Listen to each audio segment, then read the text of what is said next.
چې د جهنم چې کم دیوالونه دی او د هغې غټوالی هغه د 40 کالو په اندازه باندې د هغې 4 واړو دیوالو د هغې هغه ډبروالی دی 4 دیواله او ډبروالی د 40 کالو په مزل او بیا د جهنم جوړوالی ډیر زیات دی حضرت ابو هریره رضی الله عنه فرمایي وی نبی کریم صلی الله علیه و آله وسلم سره په مجلس کې ناستو پدې کې یو غرض غونتی وشو لکه یو شی چې د برنه لاندې راګذار شي او یو غرض وشي نو هغه د راغورځېدو اواز هم واورېد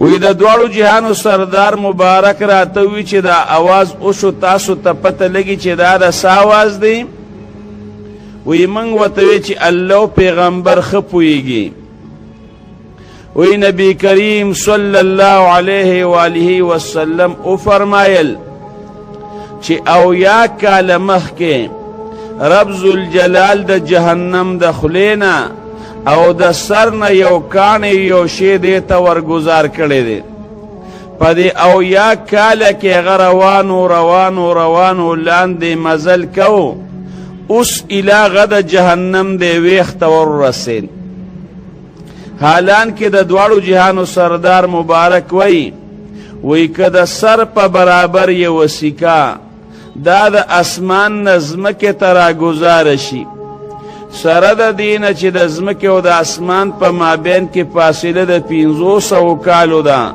د 500 کالو مزل دی نو که دا سار راګزاره شي لا شپه به نی راغلی چې دا به ځمکې ته راورسي او د جهنم ویښ ته چې دغه شی ورسېده او یا کاله پکې تیر شو نو د جهنم هغه جوړوالی د هغې عمق دا د رب ذوالجلال په علم کې چې دا څومره جوړ دی او بیا اور د جهنم او د دوزخ نبی کریم صلی الله علیه و آله وسلم فرمایي چې 1000 کاله د جهنم دا اور بل شو نو 1000 کاله کې دی سور شو بیا 1000 کاله بلیده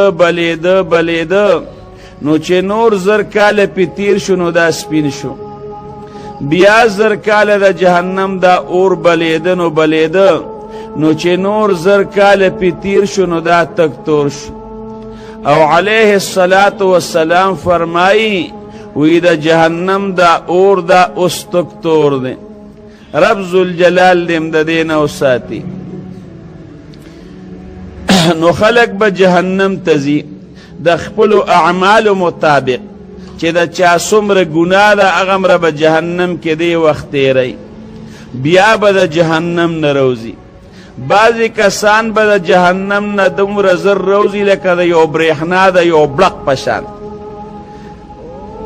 بعض انسان به داسې چې دی د جهنم نه روزي نو د تیزه رفتاره سورلی چې منډې وی نو په هغې اندازه به دی روزي بعضې به د منډې اندازه او بعضې اسې چې یو انسان روان یې هغه څومره وخت کې ځي نو په دغه اندازه به د جهنم نه روزي حضرت عایشې رضی الله عنها یو ځل د اور ذکر وکړ نو عایشې رضی الله عنها وجړل نبی کریم صلی الله علیه و آله وسلم ورته وی عایشې ما یبکیک څه دې جړی هغې ورته وی د الله رسوله ذکرت النار اور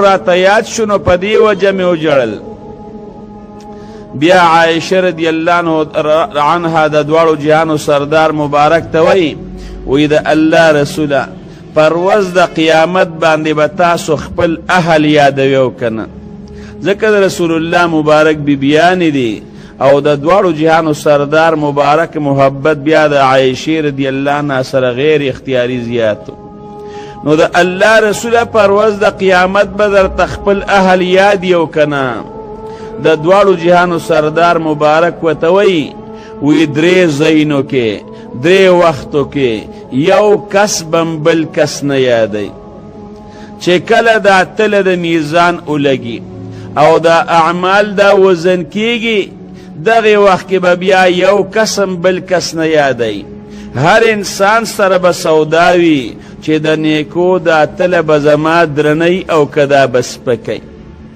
او دویم دا چې کله عملنامې راوالوزي نو دغې وخت کې به یو کس بل کس نه یادی او درېیمه ده چې کله پل صراط باندې پل کېښودلی شي نو دغې وخت کې به یو کس بل کس نه یادی دا داسې ټیم دی چې پل صراط باندې په پل باندې خلک تیریږي چې پیغمبران به مواس کوي رب سلم سلم رب سلم سلم نو دغه درې وختونو کې او درې ځایونو کې به یو کس بل کس دا یادی نه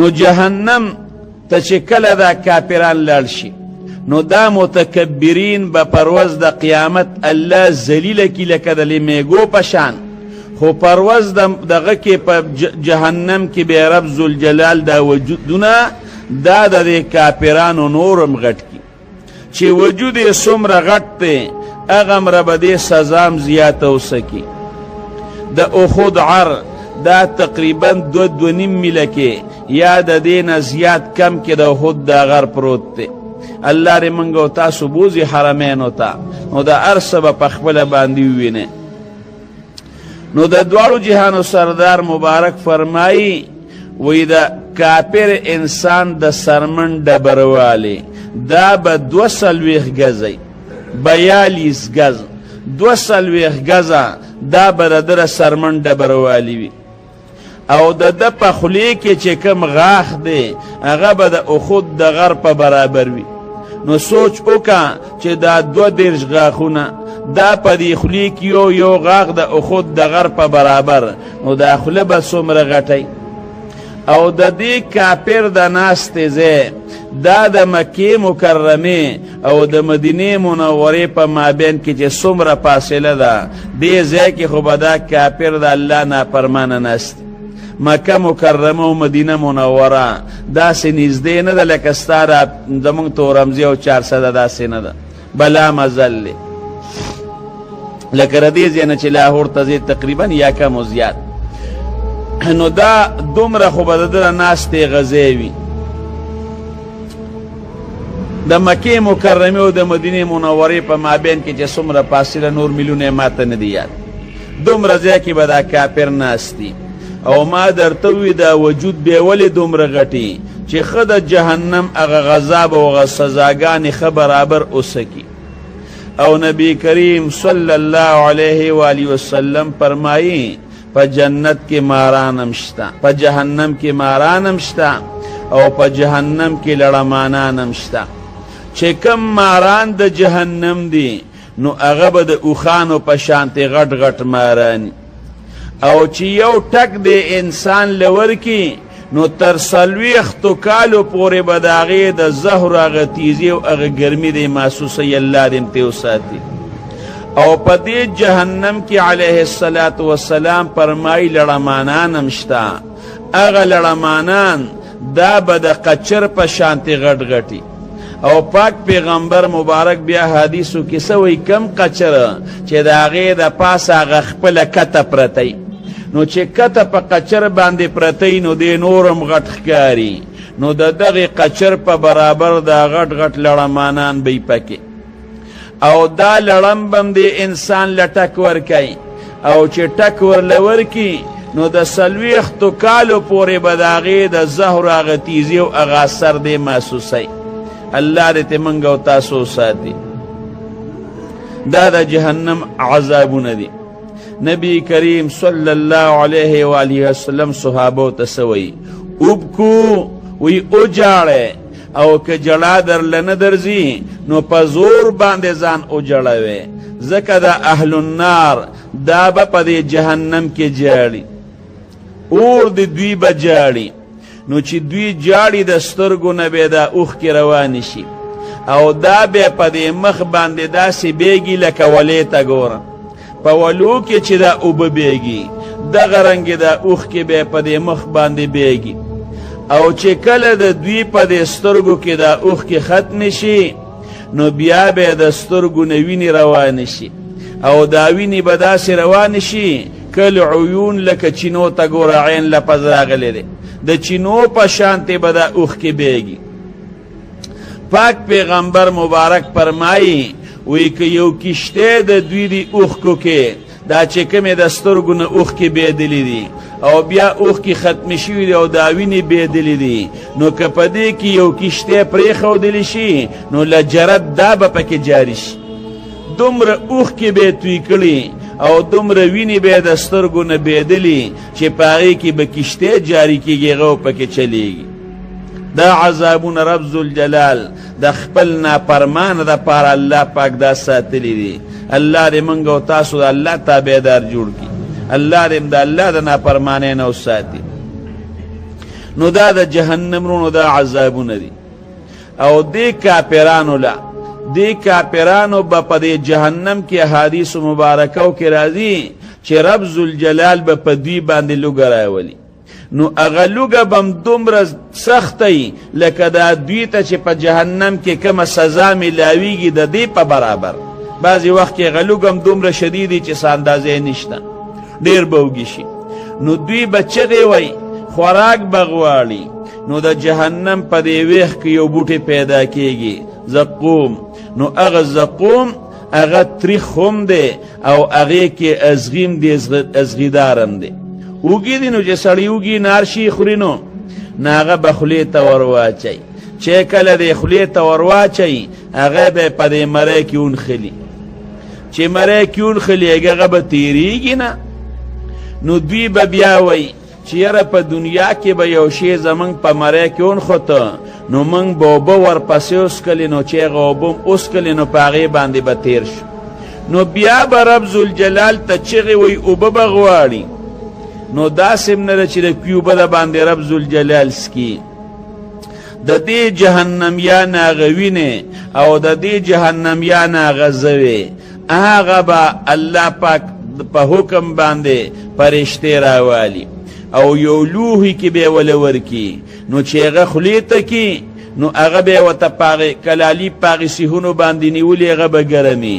نو چې دې خولې ته نږدې کي او دې خولې باندې ورواړئ نو هغه به دومره ګرمي چې دا په خېټه کې د ده دا کمې کلمې د امعا دا به ترې لاندې وغورځېږي او چې دا کومه شونډه ده دا لاندې شونډه دا به دې نوم لره ورسېږي او چې دا کومه بره شونډه دا به د سر دې نیمې نه لاړه شي او دا مخ به هم ټول وسوځي.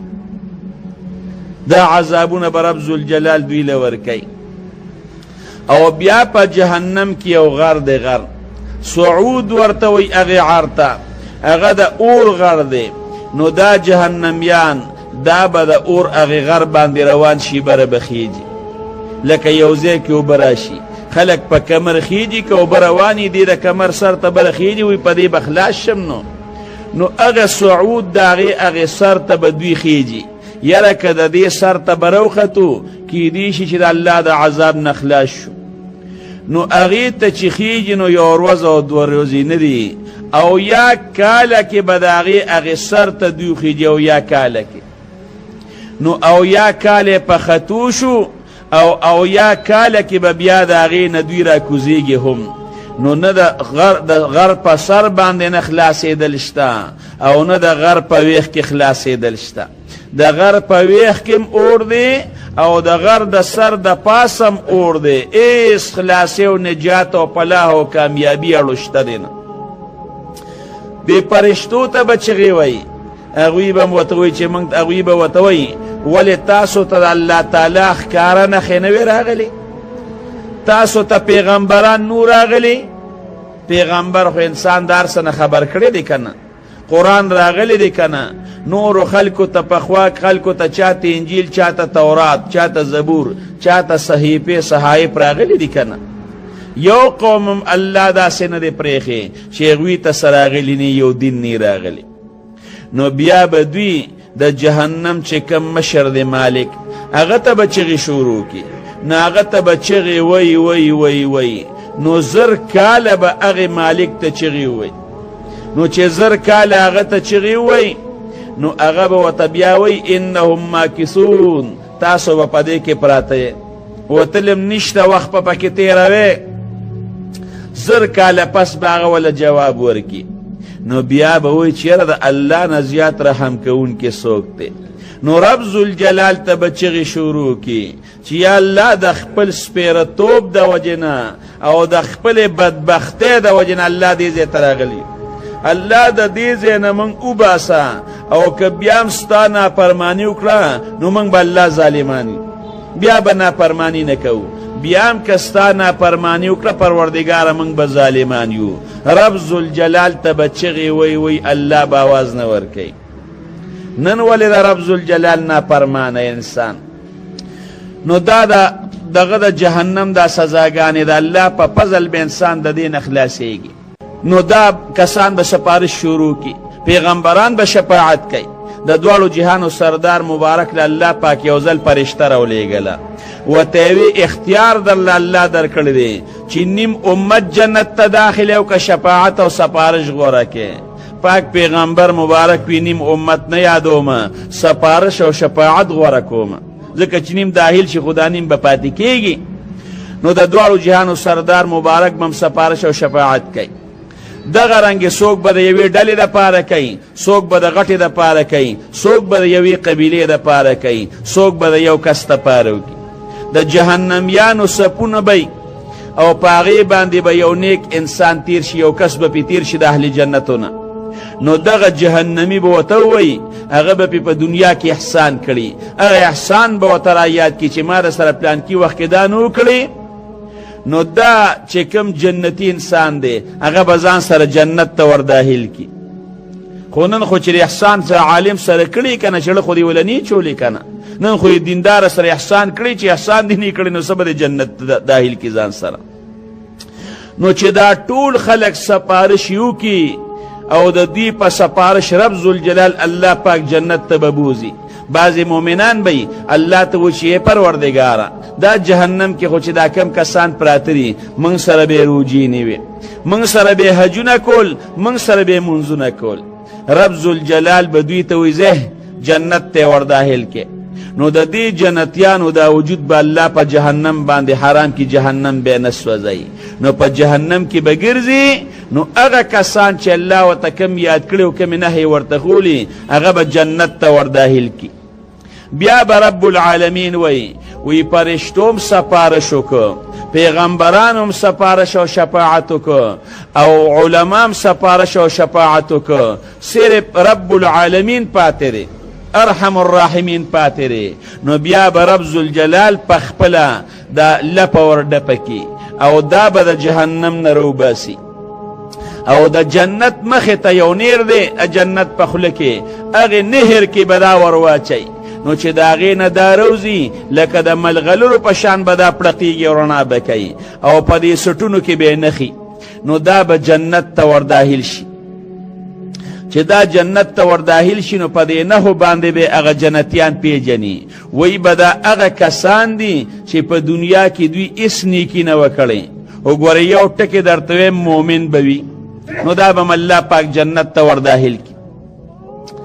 د پاک پیغمبر مبارک په منګه او تاسو ډیر احسان دی. نبی کریم صلی الله علیه و آله وسلم فرمایي وی چې کم جنتیان دي نو دی سپونه به شپږ شلي وي، 120 سپونه، شپږ شلي سپونه به د جنتیانو وي، او په دې کې اتیا سپونه دا د دواړو جهانو د سردار مبارک د امت بی، او سلویخ سپه به د باقی د ټولو پیغمبرانو د امتونو بی. سونه زیات امت د رسول الله مبارک به جنت ته ځي. او د محشر په میدان کې د هر پیغمبر به خپل حوضي، زمونږ د ښکلي پاک پیغمبر مبارک به م حوضي، او د هغې هغه اوبه هغه به د پیو نه زیاتې سپینې وي، حدیثو کې راځي، او د شاتو نه به زیاتې خوږې وي، او د هغې د بتکي لکه د اسمان د ستورو ته ګوره څه انتها یې شته دومره به د هغې هغه بتکي وي. او څوک هم چې د هغې نه یو ځل اوبوس کي بیا به تږي نه شي. رسول الله مبارک وی ماله هم دا خلک راځي، بعضې کسان به زه منې کوم هغه به امتیان ني، پیژنې به الله رسول د خپل امتیان په څه باندې وی د دوی چې د اودس کوم اندامونه دي کوم ځای چارندام کوي، په چارندام کې کوم اندامونه انځي دا ځای نه به رڼاګانې کوي، په دې باندې به زه خپل امتیان پیژنم. پاک پیغمبر مبارک وی نو چې کم سړی اخیری د جهنم نه روزي، نو چې دی د جهنم نه را روان شي نو کله به راپروزي، نو بیا به راوچت شي، نو بیا به دا اور رامنې کي، نو بیا به راوچت شي، نو په دې دیکو دیکو به د جهنم نه بار ته روزي.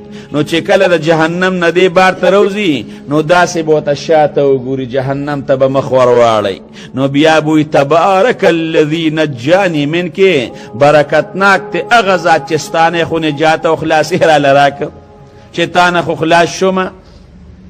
نو دی به کیني او دی به د الله په حکم به یو ځای کې دی کیني، نو د ده دا مخ به جهنم ته، نو د جهنم دا توب وله دا مخ سوځئ. نو پروردگار ته به چې یا الله د دې جهنم نه خو راله دا مخ واړوه. نو الله به ورته وي بنده که دا کار وکړمه نو بل سوال کې دی به یا الله بل نه کومه. الله ته پته ده چې په دې صبرناک نه دی بل هم کوي، خو الله سره به وعده وکړي چې پروردګاره بل نه کوم، خو دا مخ خو ترې واړوه. نو رب ذوالجلال به وله مخ واړی، خپل اختیار به دیم نی چې مخ واړی. نو څه وخت به چپي غږ به نه کوي چې څومره الله غواړي. بیا به ورته یو خشته اونه راښکاره شي، د هغې سوري به یې مزېدار، هلته به خشته وبي. نو بیا به چې یا الله دې اونې ته خو مې لږ نږدې که چې د دې دا سوري ونیسم، د دې دا سوري حاصل کم، یعنی سوري ته کینم او د دې اوبوس کم. الله به ورته ابن آدمه تا ما سره وعده نه وکړه چې بل سوال به نه کوم؟ یا الله بل نه کومه، خو به دې اونې ته مې نږدې که. نو رب ذوالجلال به هغې اونې ته نږدې کي، هلته به هغه اوبه موسکي، د هغې سوري به حاصل کي، د هغې نه مخکې بله اونه به ورته راښکاره شي، د هغې سوري ته به وګوري، د هغې اوبو ته به وګوري. نو بیا به څه وخت چپي چپي، ځکه هلته خو وعده کړې ده. بیا به یا الله وایي دغې اونې ته خو مې نږدې که دې بلې ته چې د دې دا سوري حاصل کم او د دې دا اوبوس کمه. رب ذوالجلال به ورته ای ابن آدمه تا ما سره وعده نه کړې وه چې بل سوال به نه کوم؟ دی به بیا الله ته وایي چې پروردګاره بل نه کوم، خو بس دې اونې ته مې نږدې که. نو الله به ورته وایي بل به وکړې، ګورې وي نه بس بل نه کومه.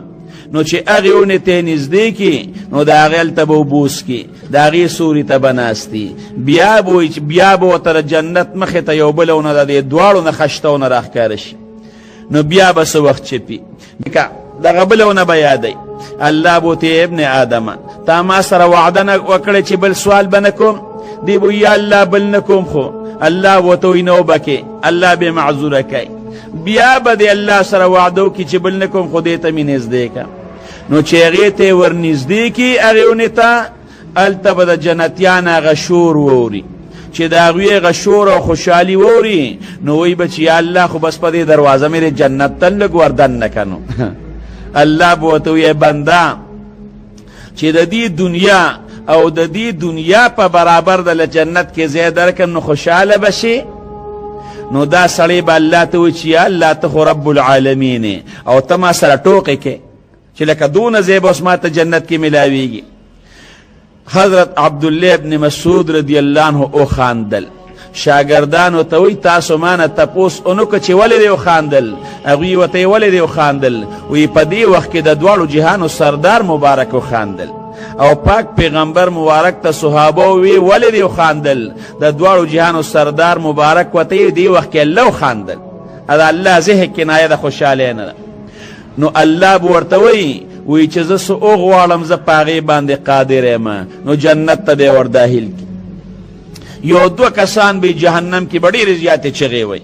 الله به فرشتو ته وایي راوي باسئ. نو چې راوي باسي الله به ورته وایي دا دونه چغې مولې والې؟ یا الله مونږ وی چې ته را باندې رحم وکړې. الله به ورته وایي ښه زما رحم در باندې دا چې واپس خپل ځای ته لاړ شي، ځه هغې ځای ته ځان وغورځوې. هغه یو به ورمنډه کړي هغه ځای ته به ځان وغورځوي، بل به داسې شا شاته ګوري. الله به ورته وایي هغه یو چې ځان ورغورځوي په هغه باندې به الله جهنم بردم و سلامه بالکل بې په داسې کې چې هېڅ نقصان به ورته نه رسوي.